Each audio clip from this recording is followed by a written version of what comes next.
Citizens of the United States. We are anonymous. There is a new bill that the United States government has successfully passed. It is called the Stop Online Piracy Act, or SOPA, for short. Also known as the Protect IP Act of 2011. The U.S. Congressional Budget Office estimates that implementation of the bill would cost the federal government $47 million through 2016. It will cost you, the taxpayers, $47 million over the next 4 years. The SOPA Act will censor you from accessing certain websites and block all access to other areas of the Internet that the United States government does not want you to access.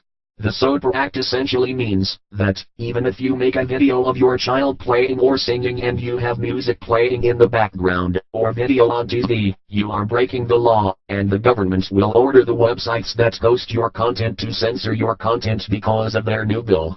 Or, if you visit websites that are on servers not in the United States, you will be blocked, so that you cannot access them.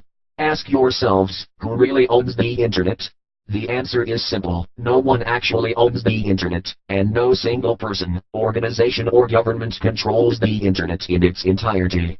It is more of a concept than an actual tangible entity, and the Internet relies on a physical infrastructure that connects networks to other networks.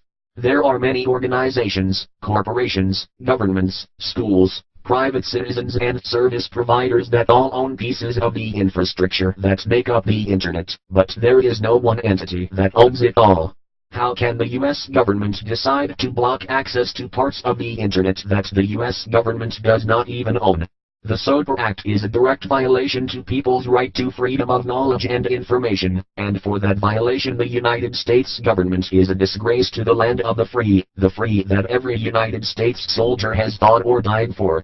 The United States government is essentially telling the people of the United States that they are free to do as the government tells them.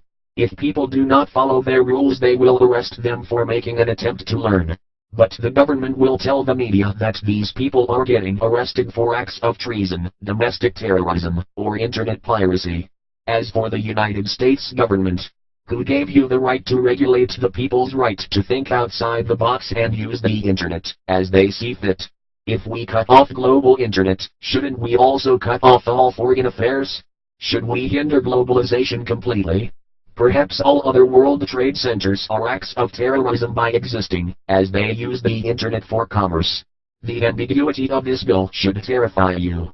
This video likely will not last long on YouTube. As long as you can, download YouTube Downloader, and help us share this message. If you speak, they have to listen. If they do not listen, their blatant disregard for the people will not go unnoticed, and is not acceptable. Doing nothing is the worst thing you can do. We are anonymous. We are legion. We do not forgive. We do not forget. Expect us.